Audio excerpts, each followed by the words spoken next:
आज मैं अपन मैरो जनों फर्स्ट बार कॉमेडी वीडियो शूट करते हैं और डायलॉग ला बोल के इतना हंसी नहीं क्या, चलो शुरू से बताता हूँ। तो आज जैसी सुबह होते मोला काम रहते अपन खेत की तरफ जहाँ मोला स्पिंगल फंसाना रहते वो भी चना में।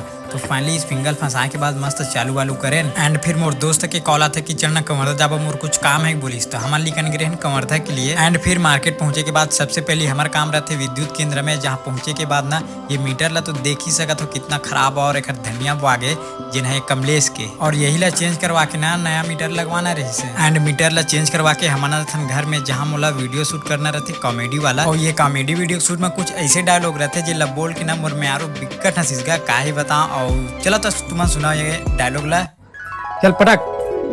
अरे चीर बड़ा है, तबीयत खराब है, कहा रहे नकरी पूरे चीरा नहीं सेने सेने हम रांधा। वो तो हंस मत ना वो तो हमारे कॉमेडी वीडियो कौन को इंतजार है कमेंट में जरूर बताओ। तो मिलते हैं आप मतलब नेक्स्ट ब्लॉग में, तब तक के लिए बाय बाय।